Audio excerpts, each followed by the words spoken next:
طلباء سے متعلق آداب: متعلم سے نرمی کا معاملہ کرنا، اس کے ساتھ محبت سے پیش آنا، غریب طلباء سے زیادہ محبت سے پیش آنا، غمزدہ طالب علم کے ساتھ ہمدردی کا معاملہ کرنا، طالب علم کا اکرام کرنا،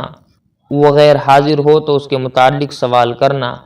طالب علم کے صحیح جواب دینے پر اس کی حوصلہ افزائی کرنا، کند ذہن کو مسئلہ اچھی طریقے سے سمجھانا، طلباء کی ظاہری اور باطنی تربیت کرتے رہنا،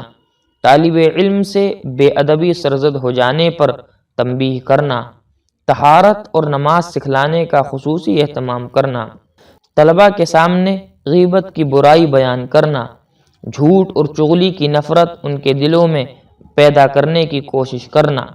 ان کو ان کی طاقت سے زیادہ کسی امر کا مکلف نہ کرنا، طلباء کا ہدیہ قبول کرنے سے احتراز کرنا، ان کے گھر والوں سے کسی چیز کا مطالبہ نہ کرنا، طلباء کے سامنے کسی اور سے مذاق نہ کرنا، ان کو آپس میں بات چیت نہ کرنے دینا کہ وہ معلم کے سامنے ہنسی مذاق کرنے لگیں، ان سے اتنا بے تکلف نہ ہونا کہ وہ جری ہو جائیں، بچوں کو زیادہ نہ مارنا بلکہ ڈرا دھمکا کر تادیب کرنا۔